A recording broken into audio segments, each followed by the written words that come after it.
ಹಾಸನ ಅಶ್ಲೀಲ video viral ಪ್ರಕರಣಕ್ಕೆ ಸಂಬಂಧಪಟ್ಟಂತೆ ಹಾಸನ ಸೆಂಟ್ ಠಾಣೆಯಲ್ಲಿ ದಾಖಲಾದ ಕೇಸ್ನಲ್ಲಿ ನೋಡಿ, ಈಗ ಯಾರು ಬಂಧನ ಆಯಿತು, ಯಾರು ಬಂಧನ ಆಗಿಲ್ಲ ಅನ್ನೋದು ಕೂಡ ಬಹಳ ಇಂಪಾರ್ಟೆಂಟ್. ಇಲ್ಲಿ ಸೆಂಟ್ ಠಾಣೆಯಲ್ಲಿ ದಾಖಲಾದಂಥ ಕೇಸ್ ಏನಿದೆ, ಮಹಜರಾಗಿ 16 ದಿನ ಕಳೆದರೂ ಕೂಡ ಆರೋಪಿಗಳ ಬಂಧನ ಇಲ್ಲ. ಯಾಕೆ ಬಂಧನ ಆಗಿಲ್ಲ?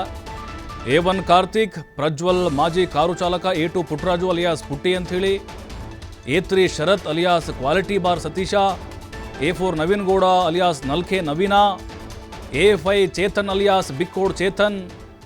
ನೋಡಿ, ಇವರ ಬಂಧನ ಯಾವಾಗ? ಹಾಗಾದರೆ ಓಕೆ, ತನಿಖೆ ಆಗ್ತಾ ಇದೆ ರೀ, ಆರೋಪಿಗೆ ಶಿಕ್ಷೆ ಆಗಲಿ ರೀ, ಆದರೆ ಇವ್ರನ್ನೂ ಕೂಡ ವಿಚಾರಣೆಗೆ ಒಳಪಡಿಸಬೇಕಲ್ವಾ? ಅಶ್ಲೀಲ ವಿಡಿಯೋ ಕಾಲ್ ಸ್ಕ್ರೀನ್ ಶಾಟ್ ನೀಡಿದ್ದ ದೂರುದಾರ ತೇಜಸ್ವಿ, ವಿಡಿಯೋ ಹಂಚಿದವರ ಮೇಲೆ IT ಆ್ಯಕ್ಟ್ ಸೆಕ್ಷನ್ 67A ಅಡಿಯಲ್ಲಿ ಪ್ರಕರಣ ಕೂಡ ದಾಖಲಾಗಿತ್ತು. ನೋಡಿ, ಇದುವರೆಗೂ ಕೂಡ ಬಂಧನ ಆಗಿಲ್ಲ. ಇನ್ಸ್ಪೆಕ್ಟರ್ ಜಗದೀಶ್ ಅವರ ಇಚ್ಛೆಗಿದು, ಅಂದರೆ ಅವ್ರ ಮೇಲೇ ಅನುಮಾನಗಳು ಜಾಸ್ತಿ ಆಗ್ತಾ ಇದೆ. ಹಾಸನ ಸೆಂಟ್ ಠಾಣೆಯಲ್ಲಿ ದಾಖಲಾದಂಥ ಕೇಸ್ನಲ್ಲಿ ಮಹಜರಾಗಿ 16 ದಿನ ಕಳೆದರೂ ಕೂಡ ಆರೋಪಿಗಳ ಬಂಧನ ಯಾವಾಗ? ನೋಡಿ, ಇವರೆಲ್ಲರ ವಿರುದ್ಧ ದೂರು ದಾಖಲಾಗಿದೆ. ಸ್ಕ್ರೀನ್ಶಾಟ್ ಎಲ್ಲವೂ ಕೂಡ ಲಭ್ಯ ಆಗಿದ್ದಾವೆ. ಜೊತೆಗೆ ಚೇತನ್ ಮೇಲೂ ಕೂಡ ದೂರು ಕೊಟ್ಟಿದ್ದಾರೆ. JDSನವರು ಸ್ಕ್ರೀನ್ಶಾಟ್ ಕೂಡ ಕೊಟ್ಟಿದ್ದಾರೆ. ಅಲ್ಲಿ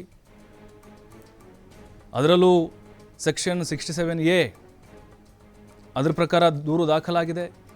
ಇವೆರಡೂ ಸೆಕ್ಷನ್ ಬೇಲೆ ಆಗಿರೋದ್ರಿಂದಾಗಿ ಸದ್ಯಕ್ಕೆ ಬಂಧನ ಇಲ್ವಾ? ಬಂಧಿಸುವುದು ಬಿಡೋದು ಇನ್ಸ್ಪೆಕ್ಟರ್ ಅವರಿಗೆ ಬಿಟ್ಟಿದ್ದು. ನೋಡಿ, ಇಲ್ಲ ವಿಡಿಯೋ ಹಂಚಿದವರು ಆರಂಭದಲ್ಲಿ ಅವರ ಪಾತ್ರ ಕೂಡ ಬಹಳ ಮುಖ್ಯ. ಈ ಕಾರ್ತಿಕ್ಕು ಹೇಳ್ದ, ದೇವರಾಜೇಗೌಡ್ರ ಮೇಲೆ ಹೇಳ್ದ, ದೇವರಾಜೇಗೌಡರು ಇಲ್ಲ, ಪೆನ್ಡ್ರೈವು ನನ್ನ ಹತ್ರ ಬಂದಿದ್ದು ನಿಜ, ಆದರೆ ನಾನು ಹಂಚಿಕೆ ಮಾಡಿಲ್ಲ ಅಂತೇಳಿ.